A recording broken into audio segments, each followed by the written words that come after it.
His MVP. Goal swung, right field. Forget about it. Rangers strike first. Goes after the first one. Drills a high fly ball. Left center field. This game is tied. From Javier. Seager hits a high fly ball. Deep right field. A bomb in the first. One swing. High drive. It's tied.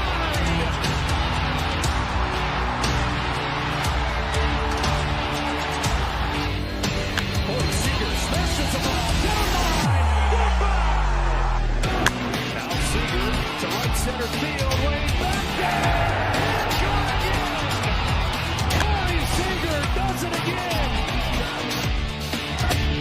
It's Rangers win the World Series. The Willie Mays Most Valuable Player Trophy presented by Chevrolet. Is there any doubt? Corey Seager. Hi, and welcome to another edition of Right on Rangers Live, coming at you in the bottom of the seventh inning. Rangers leading for most of this one, 1-0 until the top half of that inning. Jacob deGrom surrendering the lead late. Another putrid performance by the offense. Again, don't even get me started. I know that deGrom is going to get some crap for giving up the lead. Don't even get me started. Come on now. This offense has scored one run. Jacob deGrom threw a quality start tonight. I don't want to see any deGrom slander at all. I'm just telling you right now. Right now. Jacob deGrom threw, 7 innings? Nearly 7 innings, 3 earned runs. The offense scored 1 run. Come on now. 1 run, man. I don't want to hear any deGrom slander tonight. Dude did fine. This is a great lineup from the Phillies, by the way. It's an outstanding lineup. We're not playing the White Sox. Come on now. Dude's got to be able to give up 2 or 3 runs, and we still have a chance to win the ball game. No idea what's going on with this offense at home. That's what surprises me the most, right? It's at home, and you're having this happen to you. Phillies are a good team. No doubt. We haven't hid from that at all. They are a quality squad, but to be putting up 2 runs in 2 games in this series, it's terrible. Absolutely terrible. It doesn't help that you've got 2 lefties back-to-back starting. Rangers are not a good offense when they have to play against left-handed pitchers. That's been that way all season long. They are not a good offense against lefties. Weird, but true. You'd think they'd have enough right-handed bats. Langford, and granted, Wyatt obviously had the only run of the game right here. You've got, obviously, Marcus Semien. You've got Jake Berger. You've got righties that you think would be able to hit lefties well. Ezekiel Duran is going to deliver here. Base knock to get things going in the bottom of the 7th inning. You just need a blast here. Make it a tie ball game. I know that seems like a pretty steep request at this point. Zeke Duran continues his hot hitting. Banks, by the way, pitching for Philadelphia right now. And first pitch, Haggerty is swinging. He is going to ground out to end the inning. Too bad. That was a hanging pitch. Looked like middle in, and Haggerty just not able to do anything with it. Middle in hanger. And Haggerty just grounds it right to third, man. That's the end. We've got top of the 8th coming up here in just a little bit. Of course, here Right on Rangers, we cover everything Texas sports, but we put a big emphasis on the Rangers during the MLB season, and we thank you for choosing Right on Rangers for all of your Texas Rangers content. Drop a comment, drop a question. You know the drill. During the game itself, we might be a little bit slow on the reply, but post-game, we will get to as many things of substance as we can. That's the plan. Rangers, we'll see who they go to here. Clearly, once deGrom came out of the game, they went to Coulomb. Coulomb gave up a really soft hit. It's so hard. You really can't get on the pitchers too much in this one. deGrom ran into a little bit of trouble there. The walk to Bader was hurtful. I will say that's the worst you're going to get out of me from the deGrom perspective. The walk to Bader was just bad. I mean, that's righty. deGrom's got to be better there. You cannot walk Harrison Bader, man. I mean, he is not the worst player in the world, but definitely not a guy you need to be walking. I mean, Bader, again, bottom of the order guy, that was bad. You had Kepler coming up. I think that the deGrom move, or the deGrom decision, it's definitely a tough one. In my mind, I thought about it a couple of different ways. deGrom has not been that great against lefties this year. It feels like deGrom has given up most of his homers to lefties. Max Kepler had already gotten a hit off of deGrom. I felt like that was the move right there. It was really tough to make it. You got your ace on the mound, and you've got Coulomb obviously warming. Hindsight is 2020. I was okay with them leaving deGrom in the game. I absolutely understand the other side of the argument, though. You got Coulomb coming in. Kep has already gotten a hit off of deGrom. deGrom, I mean, look, has struggled. I don't know if you want to say full-on struggled, but deGrom has been a little bit worse this year off lefties versus righties. I could totally have seen them going to Coulomb against Kepler. And quite honestly, in hindsight, that might have been the play there. I mean, we can Monday morning quarterback it all we want, but I like deGrom in a big spot to get an out. I'm not going to be quick on the trigger getting deGrom out of the ball game. But yeah, of course, when he gives up the hit to Kepler, that makes it a 2-1 game. Everybody's saying you should have taken him out. I was okay with it in the moment. I'll ride with deGrom any day, and I think that's what Boch was doing there. There's going to be a lot of people hating on that decision. Hard for me to hate on going with one of the best pitchers on the planet in a big spot against a average player. I mean, this wasn't Bryce Harper. This wasn't Kyle Schwarber, who deGrom has actually dominated over the course of his career. Schwarber 0 for on the day. Up right now, though, Coulomb in a 2-1 count to Schwarbs. But yeah, deGrom against Schwarber, deGrom against Harper. Maybe in that spot you go to Coulomb. deGrom against a bottom of the order guy, I'm okay leaving him in the ball game. I really am. But of course, hindsight, would have been nice to have the lefty on lefty matchup and all that good stuff. But that's my take on the deGrom, leaving him in against Kep. I think that there are worse moves. The offense is really front and center in this one, in my mind. And I would love to just keep it locked right on the offense. You have scored 2 dang runs in this entire series. It's pathetic. It's pathetic.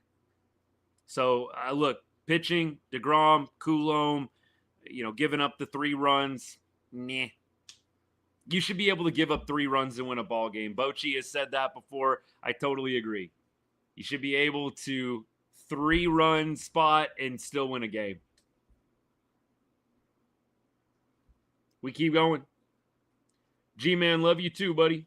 Thanks for the comment. Big Game James, good to see you, my guy.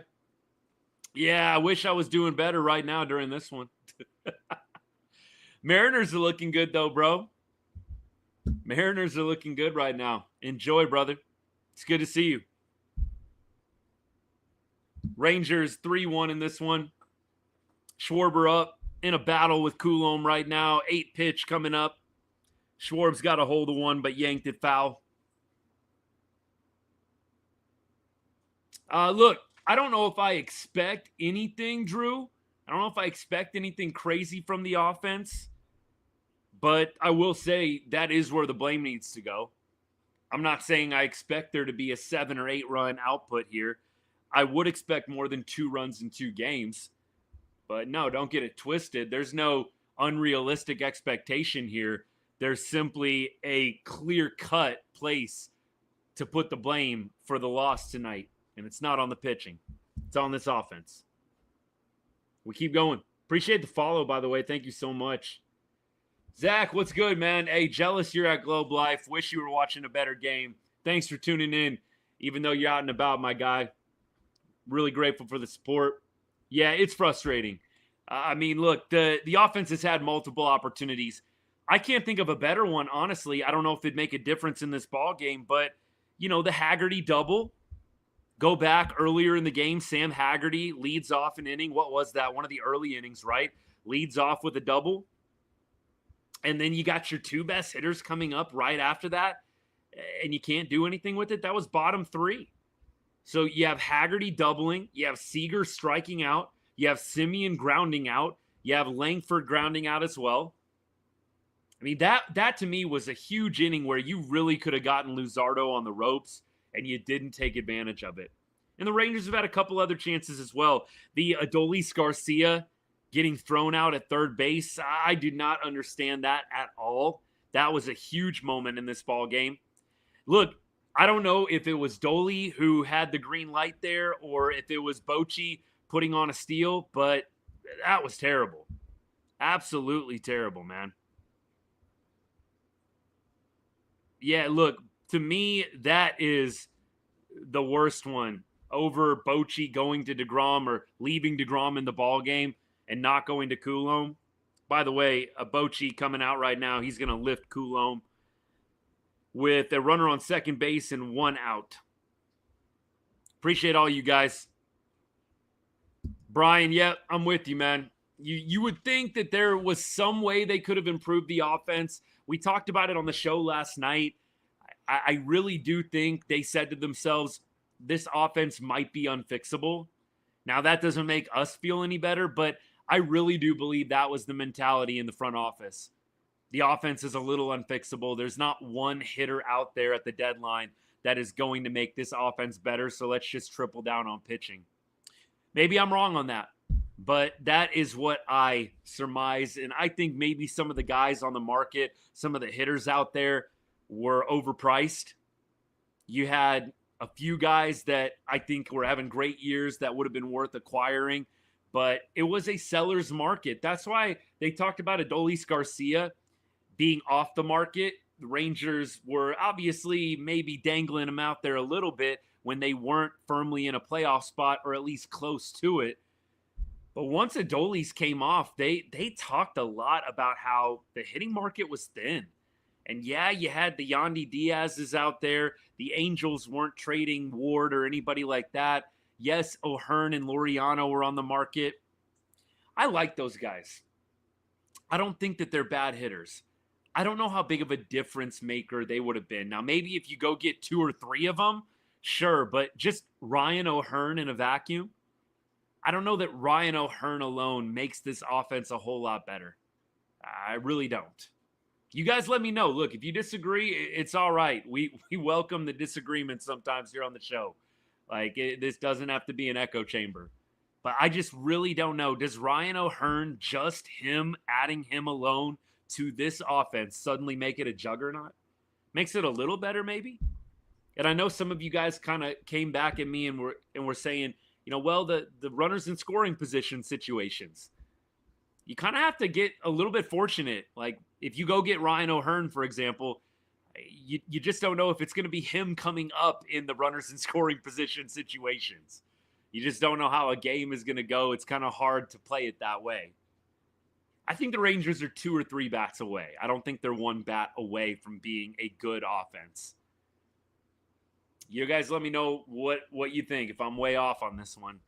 I'm not saying it's an excuse to not go get anybody. I think it would have helped the fans to at least go get 1 bat, right? At least go get 1 bat. I think it would have helped a lot of fan tension. Not that they care about what you and I think that much, but I think that would have helped a ton, even if we would have gone out and got 1 guy. That being said, if they would have struggled out the gate, you and I would have been saying, man, trash move, see why, he can't figure out the hitting, what are we doing, trading these prospects? You know how it goes. Round and round we go, man. Yeah, definitely a wasted start from deGrom. John, good to see you, my guy. It's just ridiculous how many starts this offense wastes. How many quality starts this offense wastes. And I said it last night. Some Rangers fans, I think, are becoming a little bit numb to the offense. And let me explain what I mean by that. I think some fans have railed on the offense for so long and been so frustrated by this offense you kind of just expect it. And so you naturally move on to other criticisms. And so you get uber hyper focused on the pitching, and you get on guys where you probably wouldn't have otherwise. I mean, look, I made that throwback reel. I don't know if you guys saw the This Day in Rangers History reel that I made a couple days ago. Really wild. Aaron Seeley, that's a name that some of y'all probably remember, some of the OGs. Dude got Cy Young votes with a 4.79 ERA. He won 18 games in 1999 for the Texas Rangers. 18 games with a 4.79 ERA, and bro got Cy Young votes.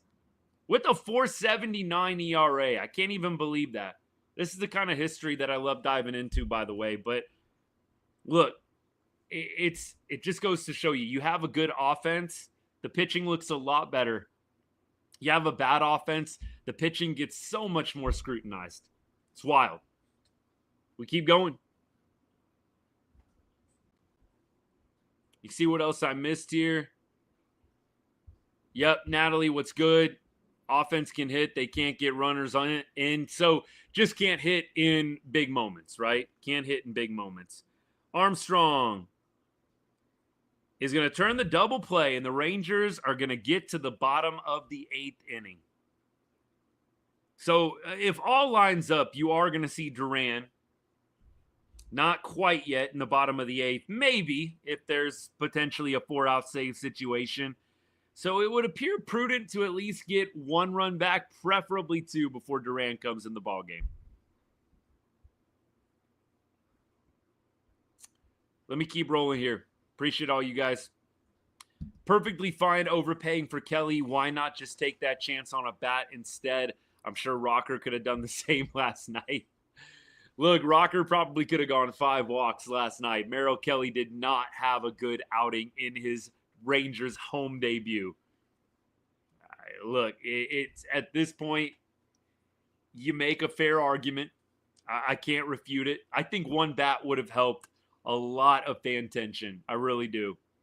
Going with this same offense, the only thing I can think of is they really maybe have some plan for the offseason, and they are going to be reloading at multiple positions.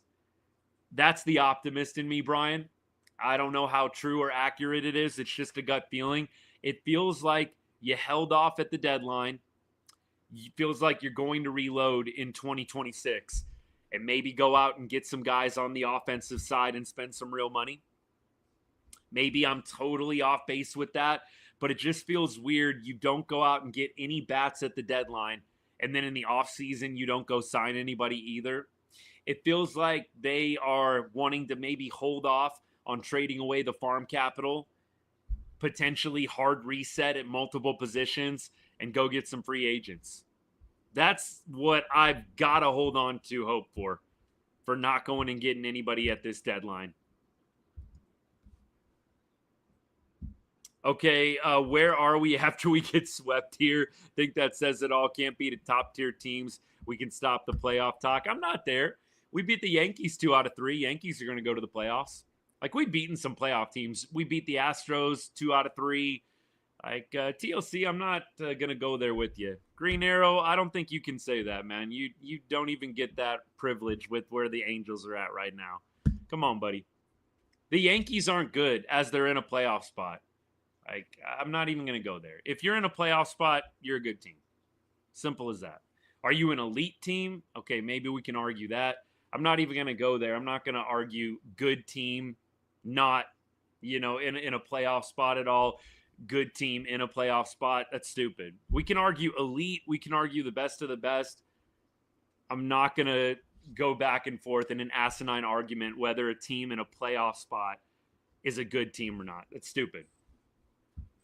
The Yankees are a good team. Are they elite? That's up for debate. Come on now. No, I don't. Question was, do I hate the Phillies as much as I hate the Eagles? No. And, of course, it's because the Eagles are in division, right? They're in the Cowboys division. So, of course, there's going to be a little bit more bad blood for a division rival versus the Phillies who are in the National League. No, the Phillies, I mean, shoot. Can I just say this? Oh, by the way, Corey Seager is going deep, baby. Let's go. Corey! That's my guy. Oppo Taco and the Rangers have cut the lead in half. Let's go. Finally. Too bad we didn't have somebody on. That's what happens when you leave Corey Seager in the on-deck circle to end an inning. But Corey is going to cut the lead in half here. Rangers now down 3-2. Much needed. Much needed there. You give yourself a shot. Give yourself a shot. We'll see what happens. Hey, that's fun for that kid. Did he catch that on the fly? They're showing the kid who got the ball. I don't know if he caught it on the fly or not. That'd be pretty sweet. Good for Corey, man. It's been a while, it feels like, since he homered.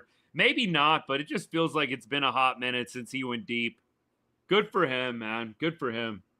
I was saying about the Phillies, I was cheering for the Phillies when they played the Astros, so I kind of have, like, low-key a soft spot for the Phillies. I was cheering for them when they were playing the Astros in that World Series, man.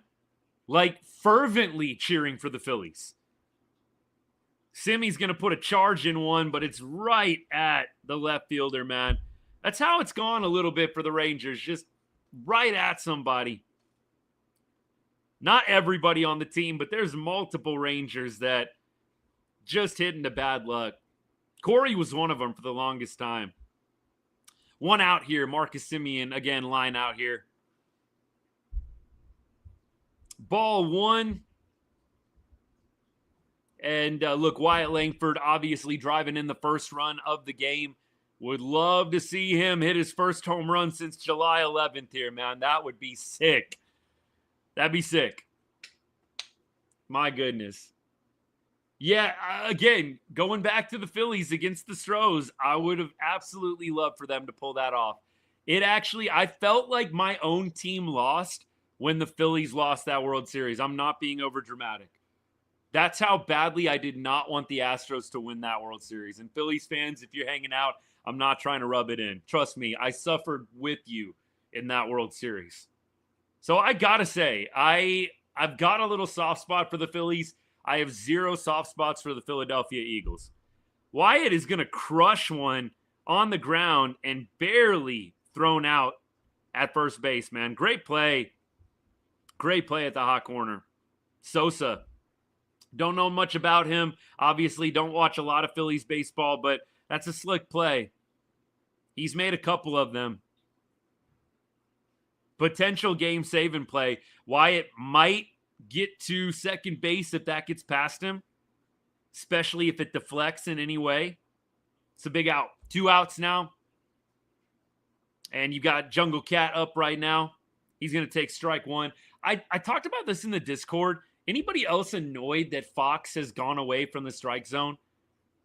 I don't know. I think at first, when it very first came into the picture, when they did the strike zone box on live broadcast, it was kind of annoying. Like, get the stupid box off my screen. But now, we're so used to it. Now, I watch this box broadcast. I'm like, I hate this. Bring me back the box. I want to see strikes. I want to see if it was a ball or a strike. Just my personal preference. I know there's been this kind of pushback, take some pressure off of the umpires, calm down the fan rage about balls and strikes. I think that's what Fox is doing here, because I think most fans probably prefer to see the strike zone, at least most that I talk to. It probably is, TLC. You're probably right about that. The comment was probably a deal from the umpires union. I do think that there is a little bit of noise. Hey, take the strike zone box off the TV broadcast. It creates more tension. Fans want to see it, man. Fans want to see, is it a ball or is it a strike? Josh Young in a battle here, and he is going to succumb to Matt Strahm. Whew. Corey Seager went deep, but Strahm made quick work. 1, 2, 3. Semien, Langford, and Josh Young. But at least we cut the lead in half. Rangers will have to face Duran in the bottom of the 9th. If they can keep the lead right here, that would be ideal. You never know. You run into a hard fastball, you send it out. Unfortunately, though, Rangers bottom of the order coming up. Bottom of the order coming up for Texas. Umpires are absolutely known to have thin skin. And the Rangers, we know. I get that the stats say that umpiring has never been better, but it feels like the Rangers are the anomaly with their experiences with umpires this year. 100%. Austin says, should have traded Adolis. Yeah, I think that if the Rangers don't make the playoffs, you are going to look back and really be upset that you didn't trade him. Because as I was saying earlier in the show, it was a seller's market. Adolis would have been highly sought after. I know maybe for Rangers fans, that seems weird. That seems odd. At that time, he was in a decent groove. He still got a cannon arm out there, gold glove defense. There would have been fly teams willing to take a flyer on him, maybe try and tweak a couple of things in his swing. You would have gotten some value out of Adolis Garcia. A year and a half left on his rookie contract. You absolutely would have been able to get some value out of him. Unfortunately, you were in a playoff spot or pretty dang close to it around the deadline, and you decided to hang on to him. There's still time. You can trade him in the offseason, and the Rangers should. I don't think you want to do this song and dance with Adolis again in 2026.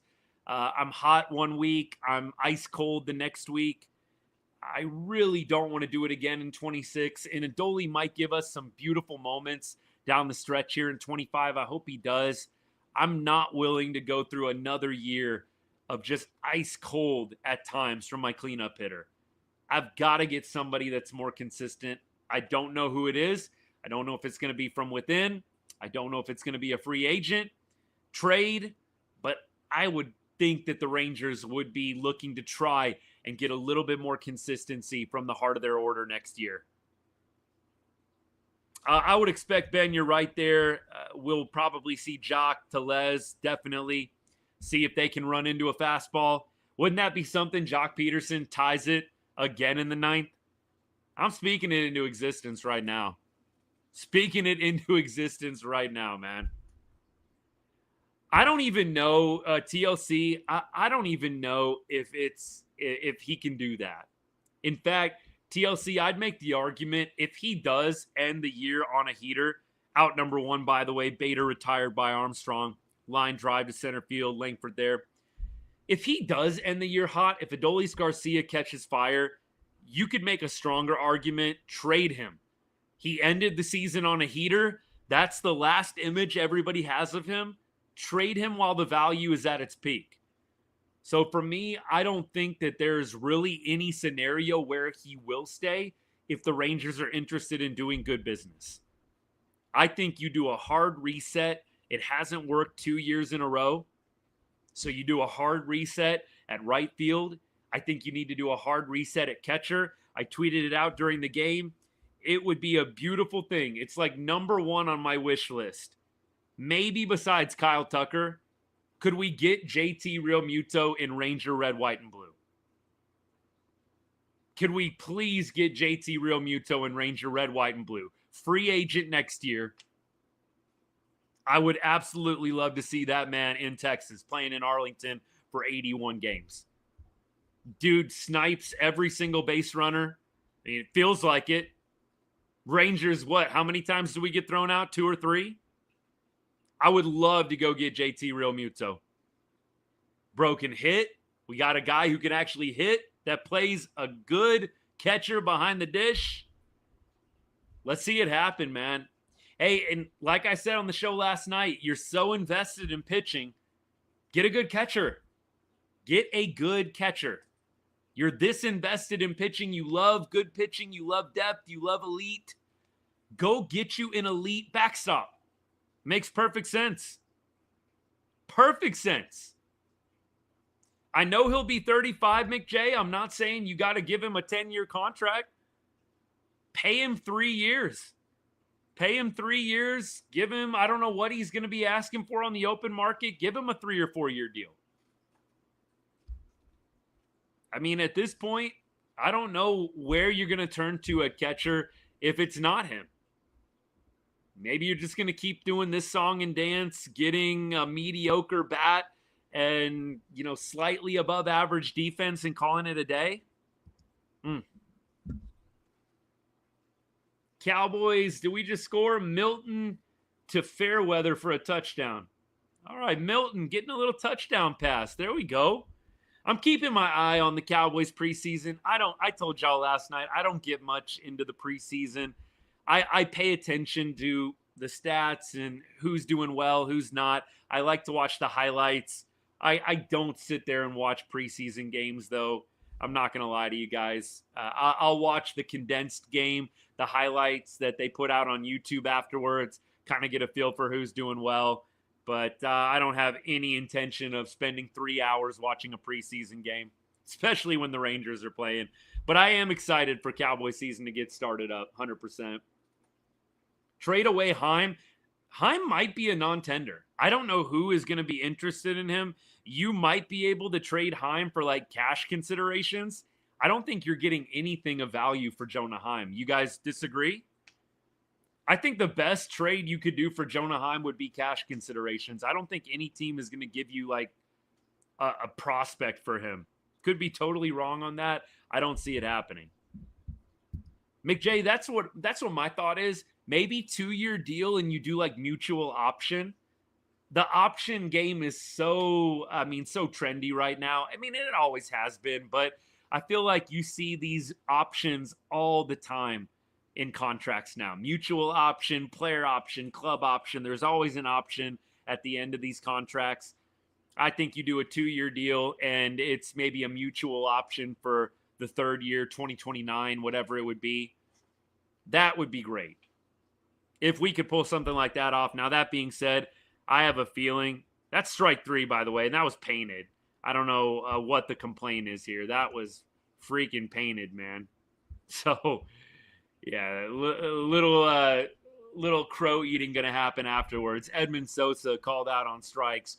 Armstrong goes 1, 2, 3. Good for Armstrong, man. Great outing from him. Telling you guys, I'd love to see this man get a shot at closer. I know we're going by committee right now, but I really like Sean Armstrong. 2.81 ERA on the season. Dude had a great outing today. Pitching's been phenomenal. Jacob deGrom nearly goes 7 innings, 8 Ks, quality start, 2.86 ERA on the year. Bullpen was outstanding. Hey, Ram, what's good, man? Go Rangers. Thanks for tuning in. Appreciate you, my guy. Ethan, I would love to see pinch hit walk off for Jock. That'd be phenomenal. I would love to see it.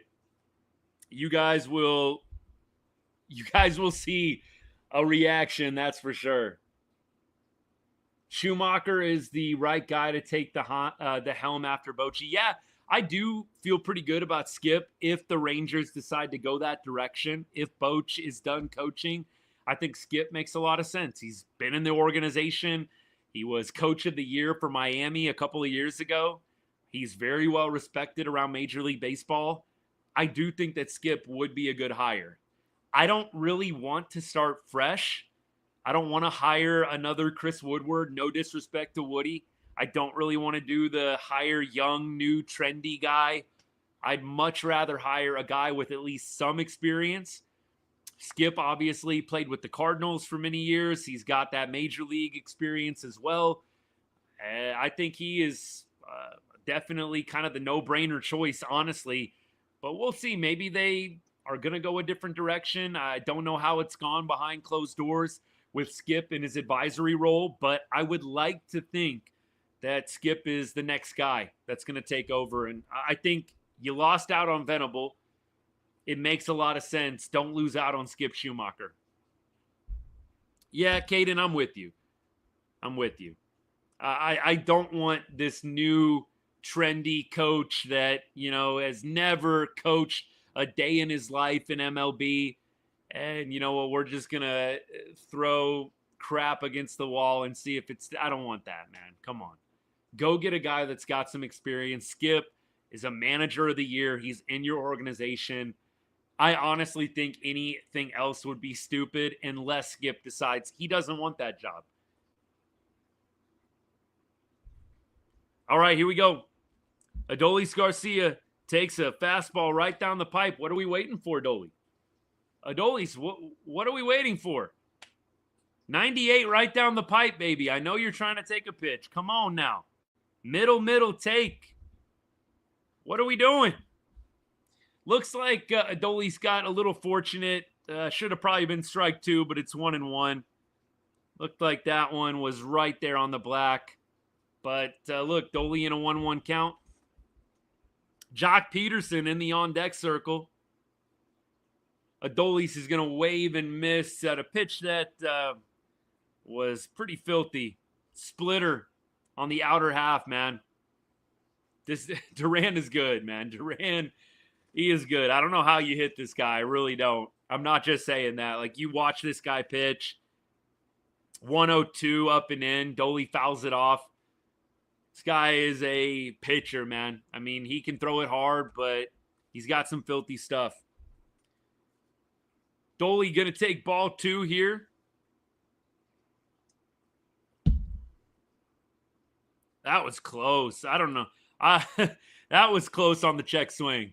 I'm watching replay here. That was close on that check. No, he held up. He held up.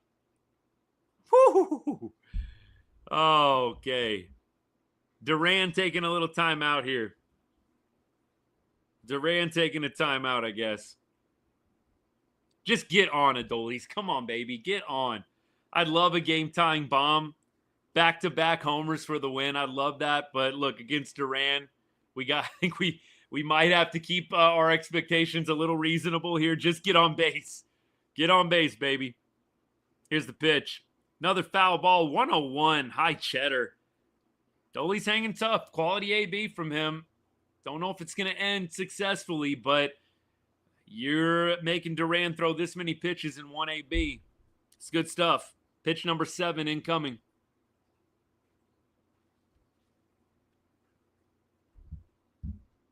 Duran sets, delivers.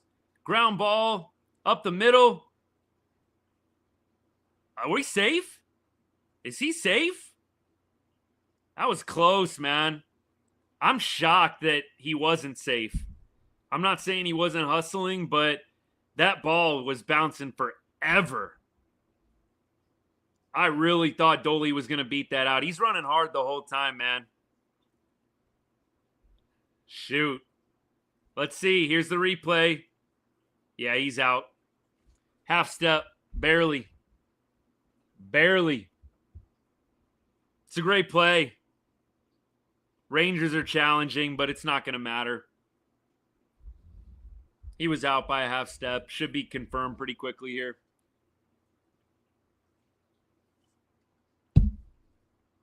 I'll watch one more time. Yeah, his foot's off. Harp's got it in the glove. I mean, kind of seems a little silly throwing the challenge away on an obvious call. But you know what? I guess you got it. Might as well use it. Shocked it's taken this long.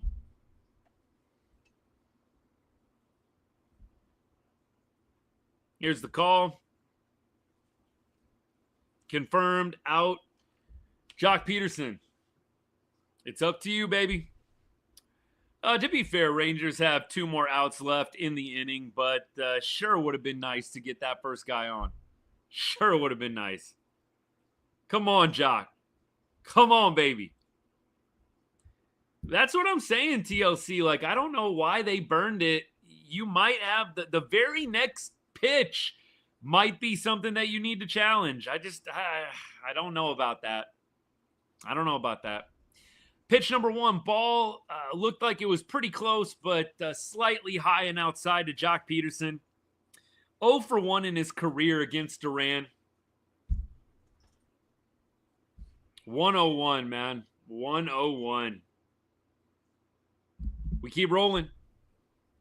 Pitch number 2 incoming. Foul ball. Peterson was swinging there. 98-mile-an-hour splitter. Kind of middle out. Let me see. Let me catch up here. See what we got on TikTok. Anything. Appreciate all y'all hanging out. Ball 2. 102 up and away. Jock Peterson, 143 average on the year. Slowly creeping back up, man. Slowly creeping back up.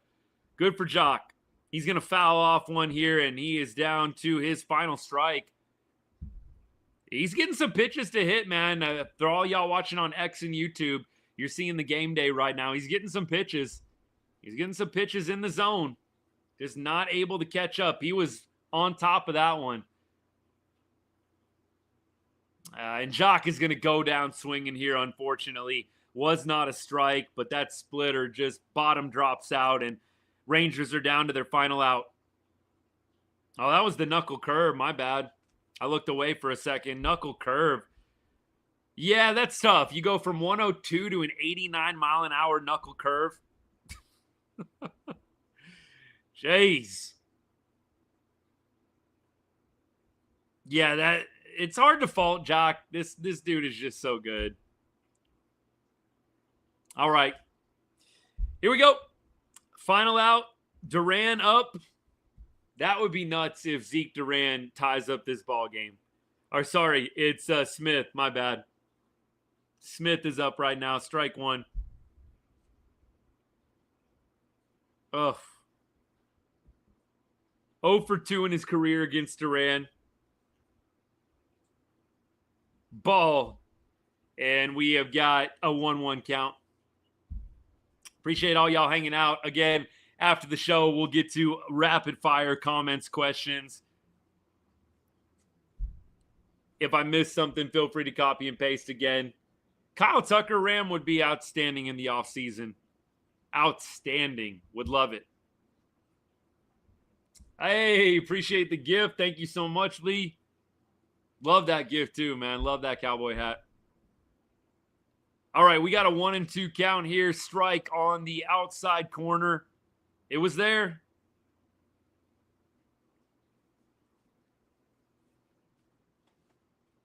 Pitch number 4 incoming. Duran sets, fires. And that's going to do it. Right at Stott, and he fires over to Harper. Phillies win the series. Rangers lose this ball game 3-2. This homestand, man. This homestand. You now drop to 2-3 on the homestand. Started out great against the Yankees. Sure would have been nice to sweep the Yanks, but didn't get the job done there. Then you drop the first 2 to the Phillies. Now you got to win a ball game with Patrick Corbin on the mound on Sunday. You throw 2 of your aces Friday, Saturday, and it doesn't get done. deGrom takes the loss. Luzardo gets the win. Duran, 19th save of the year. Not good. Not good, man. Ethan, a fair point. Why doesn't Jock potentially hit second there instead of Smith? That's one of those questions that's probably not going to get asked, but I actually think it's probably worth asking.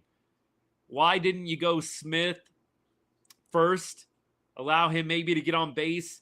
Jock Peterson comes up, your power threat. Some people are probably going to be asking why Rowdy Tellez didn't hit instead of Smith. Like, Ethan, I think that's the better question.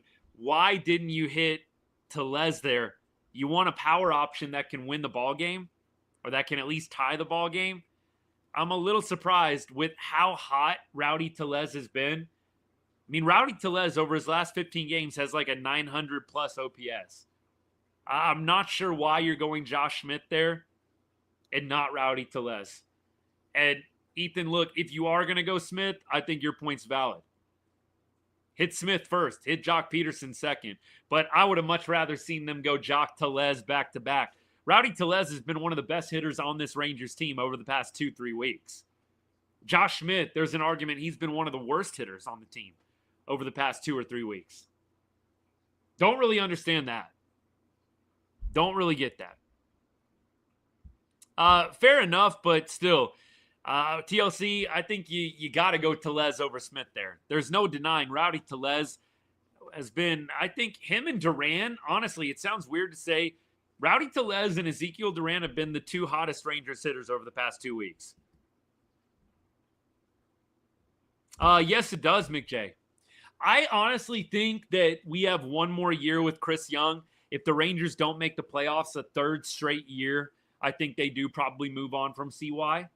Despite the World Series, you missed the playoffs 3 straight years, you're done. You're done. I do not understand how they hang on to him.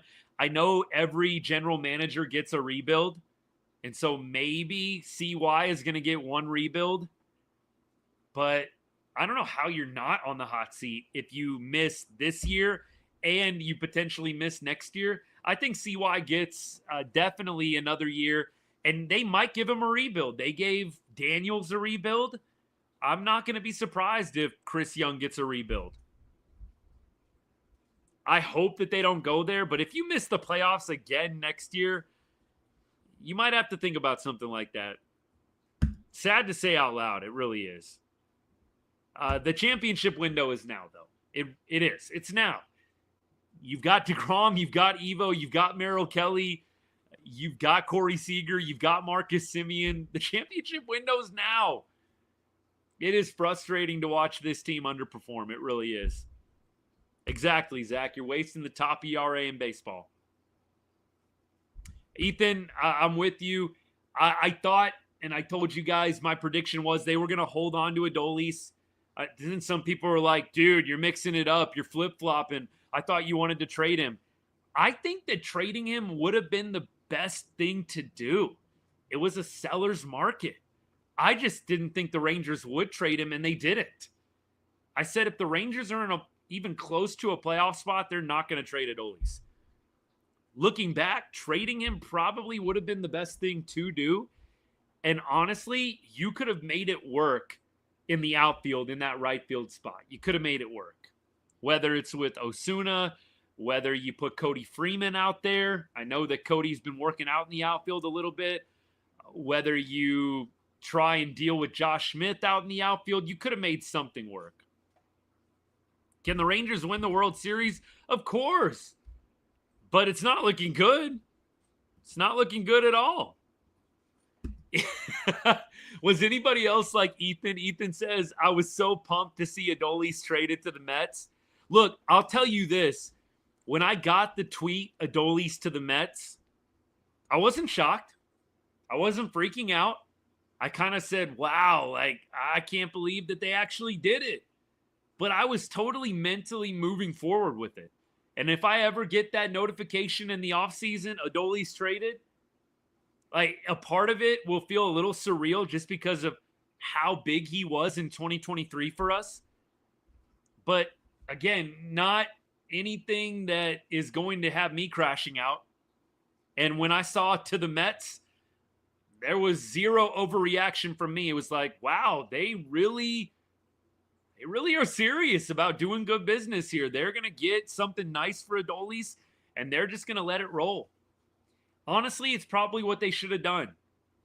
If you triple down on pitching, you might as well have traded a guy like Adolis. You were basically resigned that the offense was going to be bad. In a way, you probably should have traded Adolis. You can't trade Adolis right now. It will make me sad when he leaves just because of the memories, but in my mind, I know it's the right move.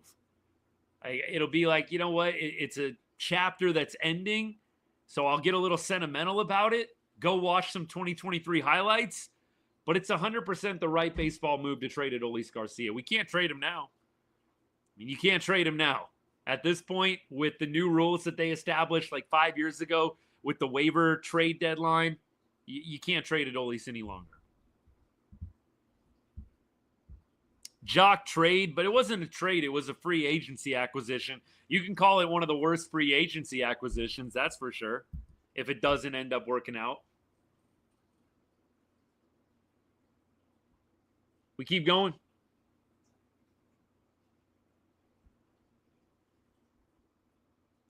We win if Adolis doesn't steal. There's a couple of things, man. Go back to that third inning. That third inning, we had Sam Haggerty leading off with a double. Corey Seager came up and struck out. And then you had Marcus Semien grounding out. And then Wyatt Langford not able to get it done either.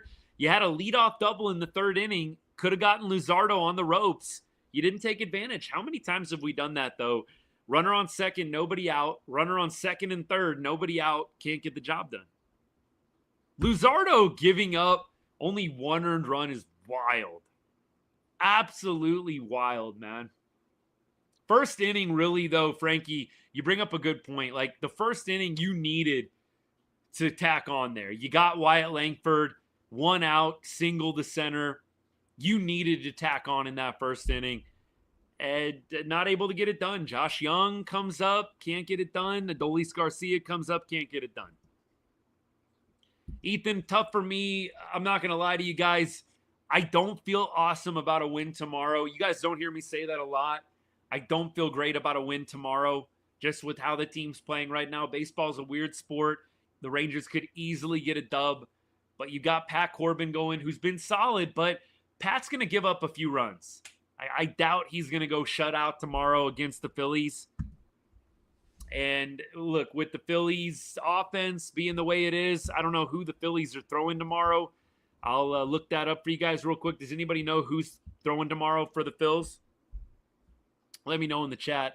I'll try and pull it up myself. Wheeler's throwing tomorrow? Oh, yeah. That might go ahead and seal it right there if it's Wheeler.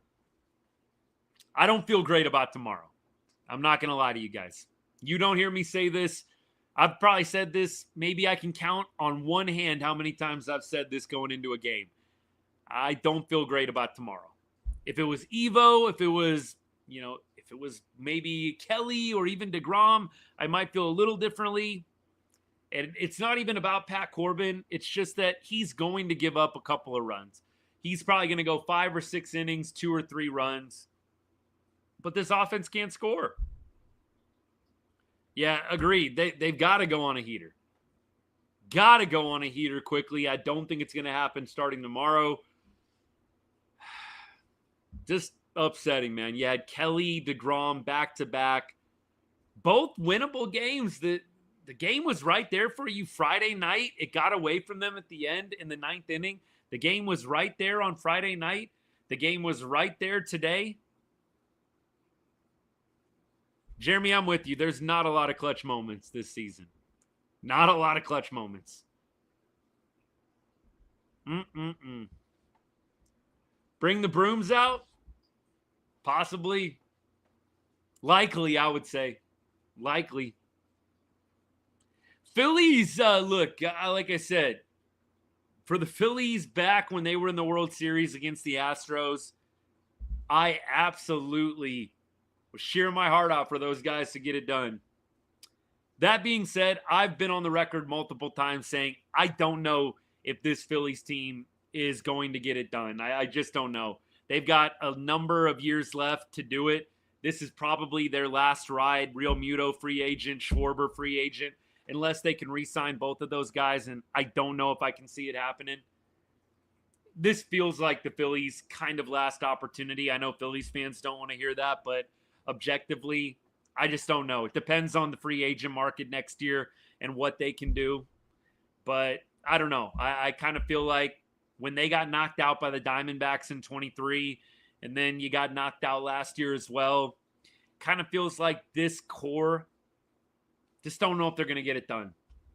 I know some Phillies fans probably don't want to hear that, but look, I can't say I'm actively cheering against it or cheering for it. It's just my gut feeling on it. Keep going. Joe, appreciate the follow, man. Duran's been hot recently. Yeah, he has been. Him and Tellez. I don't know why Rowdy didn't bat in the 9th inning. I do not know why Rowdy did not bat in the 9th inning. That made no sense to me. Power threat, and he's been one of your hottest hitters. That would absolutely be a question you ask Bruce Bochy if you're a reporter post-game. Can you talk through why Rowdy doesn't get an at-bat there? 1,000 OPS over his last 15 games. Was it a matchup thing? What was the mentality there? That's got to be a question that gets asked to me. I have no clue why your hottest hitter over the last 2 weeks isn't getting an AB in the 9th inning. IDK, that's what I said too. I said that in the immediate aftermath of the loss. Josh Smith, we all love Smitty. We all love Smitty. Dude has not been great over the last 2, 3, 4 weeks. We can pull up the numbers. It's not to rub salt in it, but look, we don't want anybody accusing us of just spouting off nonsense. But Josh Smith, over his last 7 games, is hitting 190. Why are you hitting a 190 hitter with a 547 OPS over his last 7 games? Why are you hitting that when you have Rowdy Tellez on the bench who has a legitimate shot to tie the game? Josh Smith has 2 homers in his last 30 games. And over his last 15 games, Josh is 628 with the OPS. That's over his last 15. No clue why you don't go Rowdy Tellez there. No clue. Unfortunate. Really, really unfortunate. Keep going with the comments. Appreciate all y'all hanging. Yeah, Caden, I'm with you. Like, look, I don't want to get on the DFW fans. I don't want to be overly negative, but I will say to this point that Caden makes, and this is a YouTube comment here, getting sick and tired of being able to hear away fans going crazy. First of all, the one thing I'll say, Phillies fans travel well, Yankees fans travel well. We all know this. And every time I've gone to a Yankees series or a Phillies series in Arlington, it's always a little bit louder with the away fans. So we'll say that. But I will say this, to go to Caden's point. It was a little weird to me to see a couple of Rangers media people tweeting out how many tickets were still available for a series with the Phillies on a weekend. That I didn't understand. And to me, maybe it's just a sign of this year's team. It's an exciting team in terms of pitching, but the offense being what it is, I just kind of wonder if fans are kind of feeling a little meh about this team. The fact that you've got empty seats and tickets available for a series against one of the best teams in baseball, a big market team like Philadelphia, that was a little odd to me. I don't know if you guys saw those tweets as well, but it was a little odd to me to get those notifications. Evan Grant tweeted it out, Dallas Morning News. I believe Jared Sandler, Rangers Sports Network, tweeted it out as well. Like, why do we still have 8,000 tickets available for a game against one of the most popular and best teams in baseball?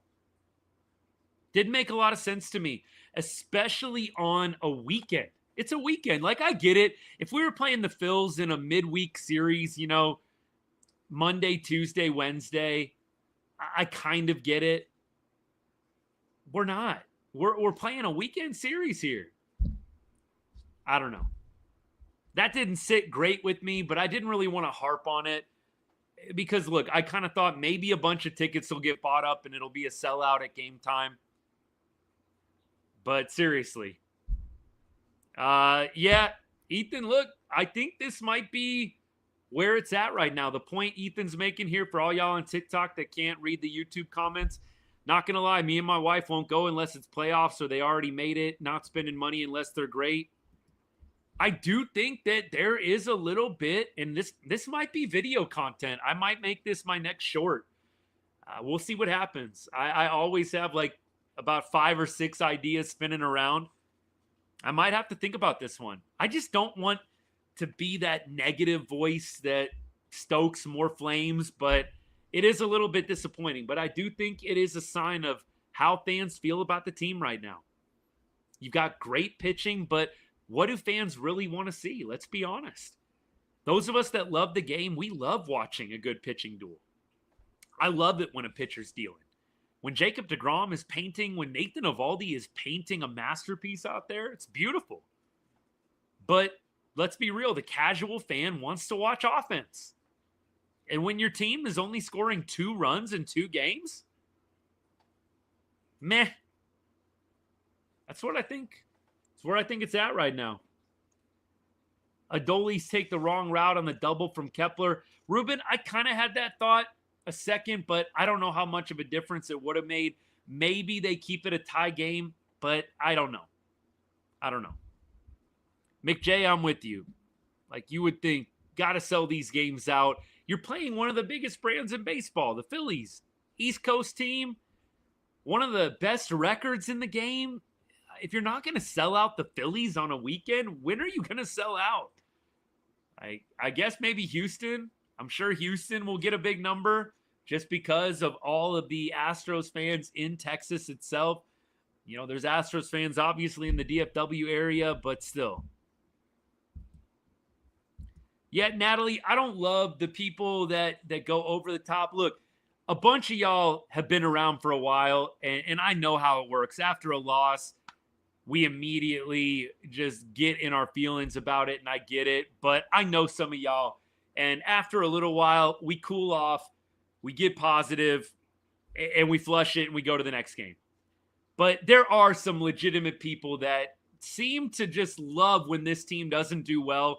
They hop on the phone, they tweet out, "See, I told you this team isn't going anywhere." They're like proud of it. I don't even know. Are you even a real fan if you're doing that? Like, I can totally accept right after an L, emotional, and you throw it out there. The people that are doing it like immediately in game, to me, come on now. Be a little bit better. Like, this team is not out of it. If you want to be right with 40-something games left that they're not going to make the playoffs, like, are you really a fan? Are you really a fan? I'm serious. I'm dead serious. And if I'm hurting your feelings, I'm not sorry about it. It does no good to be right. What does it say? Doesn't say anything. Nobody is going to be patting you on the back because on August 9th, you were right that the Rangers didn't make the playoffs. Nobody's going to be giving you an extra follow. Nobody cares. We want to see this team do well here at Right on Rangers. And until they're out of it, we're in it. And even when they're out of it, we're still in it. Y'all remember last year, I didn't suddenly stop doing lives because we were out of the playoffs. Bitter end, baby. And some of y'all hung out anyways too. And we started reframing the conversation a little bit to 2025 and next year and watching some of the young guys get opportunities. You're always going to get that out of me. But I'm not going to be talking about season over until they're mathematically eliminated from playoff contention. And there is a long way to go before that happens. Long way to go. Ethan, I pray you are right, my guy. I really do. I pray you are right. Appreciate you a lot, buddy, by the way. Thank you so much for all the comments, man. Good stuff. Great stuff. I'm with you. It's hard. People, the losses, we always get this, the melts, the complete meltdowns after L's. I get emotion. You guys have seen me go through it on walk-off losses. Remember that Mariners series? I thought that Mariners series a month ago was going to end me with all those extra innings losses. You guys have seen me go through it, but you know what? I take an hour. Sometimes it takes me an hour to like feel better after a loss. That's what this team does to me. But you know what? After that, I'm good. I'm good. All right, y'all. Look, I got to wrap things up. We've been going over an hour. I'll say this about the game today. Seager and Haggerty both go multi-hit. And then there is a lot of 0 for and 1 for Langford with the RBI. That was big. I tried to do the reverse jinx on Langford with the video today. I thought it was off to a really good start. I was hoping he was going to go deep for the first time. That would have been sick. Didn't quite happen. Maybe it happens tomorrow. Sure would love to see that, man. But other than that, you had Heim going 0 for 2. You just had a lot of random hits here and there. Kind of like Natalie said, the team can actually hit and get on base, but just so unclutch at times when you really need that big hit. Wyatt had a big hit. Other than that, jeez. Bullpen and pitching was awesome. If you see deGrom slander online tonight, please electronically slap someone silly. Like, really, we do not need any deGrom slander tonight. We do not need any Danny Coulomb slander tonight. Like, please, like I said, electronically slap someone silly if you see them hating on Jacob deGrom. It's ridiculous. Dude had a quality start tonight. Should have gotten a win. There's no excuse for the offense scoring 1 run through the first 7 or 8 innings of play against Luzardo. Cal Raleigh comp wouldn't be a show without it. Like I always say, keep comparing me. Millionaires and MVP candidates will take it. Yeah, Rangers 2-4 against the Yanks this year. They are. I mean, a lot of close games, if we're being honest, though, Drew. Ton of close games. I mean, look, they're not getting blown out of the water. An L is an L. And a loss is a loss. But the Rangers play a lot of good teams close. They just don't seal the deal enough. They just do not seal the deal enough. We keep on rolling. All right, let's roll. We have tomorrow's game, and we already talked about it. Pat Corbin is going, and he will be opposed by Zach Wheeler. Don't feel awesome about the game tomorrow, but you know what? Baseball is a weird sport. I say that all the time. When you think that they don't have a shot, that's when they suddenly come out of nowhere and inject hope directly into your veins. Baseball is crazy that way. I don't have super high hopes. I hope the Rangers make me eat crow tomorrow, please. By the way, Wheeler, 9-5 with the 2.64 ERA. And then Patrick Corbin, 6-7, 3.91 ERA. I've been saying it all year. Those numbers for a fifth starter are outstanding. The 6-7 you throw out the window. To have a fifth starter with a 3.91 ERA is absolutely huge. Berger, 143 average and 14 career ABs. Zeke Duran, 1 for 5 in his career against Wheeler. Adolis Garcia, 4 for 10 with a homer. Can we get a little bit of that tomorrow? Jonah Heim, 1 for 2. Higashioka, 2 for 2. Josh Young, 0 for 2. Jock Peterson does have a homer off Wheeler, but 143 average in 21 career ABs. Corey Seager, 357 average against Zach Wheeler and 14 ABs. Marcus Semien has taken Wheeler deep as well. 267 average and 15 career ABs. Josh Smith, 1 for 7 against Wheeler in his career. Rowdy Tellez, 2 for 8 lifetime against Zach Wheeler. We've got some numbers against Wheeler. That's what I mean. Like, it's not crazy. Maybe tomorrow is the day the offense breaks through just because baseball. On the other side, Corbin against the Phillies. Bader, 250 average and 16 ABs. Castellanos, 200 average and 15 career ABs against probable starter for the Rangers, Patrick Corbin. Bryce Harper has 45 ABs against Patrick Corbin. A lot of that NLE stuff, right, when Corbs pitched for Washington. 311, 848 OPS for Harp against Corbin. Got to look out for him. Let's see. Marsh, 0 for 2. Real Muto, 378 career average and 37 ABs. So far, Real Muto, Harper, got to look out for those guys.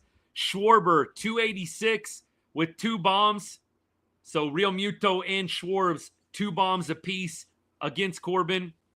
Schwarber, 286 average, 21 career ABs.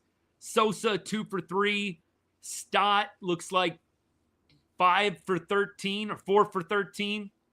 Turner, 308 average and 13 career ABs. By and large, it looks like the Phillies hit him pretty well. Castellanos, Bader, and those guys are about the only ones that have a sub 300 average against Corbin.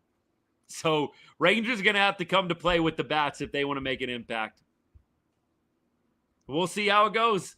41.3% chance to win tomorrow. Hey, you're saying there's a chance, and a pretty good chance. We'll take it. I'm with you, Ethan. Totally will take it. They'll find a way to win tomorrow. 2-1 final. Wow. All right, calling it. You heard it right here from Ethan. I do remember that, McJ, and I would love to see it. I would love to see it. I'm with you, too, on this one. Look, this is the safe space to vent it out. It's just really what I was talking about are the people that just anytime a run is scored, they hop online. The season's over. Anytime a run is scored. Come on now. They're not going to give up 0 runs the rest of the way. But, McJ, I hope they go on that 20-game heater. That would be sick. Corbin pitched some beauties. He absolutely did. Who knows? TLC, I'm with you. I don't feel great about tomorrow, but I do know baseball is crazy and anything can happen. Hey, real quick, before I get off, special shout out to all of my paid members and subscribers on YouTube and on TikTok. Little way that you can support the channel. Additionally, more than what you're already doing with the comments, the likes, the shares, the follows. $2.99 a month gets you access to our exclusive Right on Rangers Discord. Hit that subscribe button, bottom left corner, if you're interested in giving me a little bit of an additional support here on the channel. Look, one day, maybe this can be a full-time gig. We'll see what happens. We'll see where it goes. But you guys are doing incredible. All the support you're giving the channel, the growth that we've had over the last really 2-3 months since the season began. A lot of it, I have you guys to thank. By the way, I dropped that link for you guys in YouTube, or if you're on X, copy and paste that into a browser of your choice if you're interested in becoming a member. I want to say again, thank you to everybody that followed today, that commented, that liked the show. Go watch the most recent video. I did a little Wyatt Langford reverse jinx vid. Look, I meant everything in it, so it's not just something we're throwing out there. Definitely feel like Wyatt Langford. There's some positives. He has not produced at the level we all want, but I think there's some things that you can definitely look at for Wyatt. Possibly a heater on the way. I'm going to stay positive for it. Go and like that video, though. Go drop a comment as well. I'd appreciate that. That's the next best thing you can do for me. So I'm grateful for the support, grateful for you guys hanging out even after a tough loss. Sure hope tomorrow can be a better day. We're going to speak it into existence now. Y'all have already done a good job of that. So we'll be back probably 8th, 9th inning, post-game for sure. But we're going to try 8th or 9th inning again. That's the plan. Hope you guys have a great rest of the evening, the great rest of the Saturday night, and a good Sunday tomorrow. Hope to see you 8th inning, 9th inning, post-game. And as I always say to end every show, God bless and go Rangers.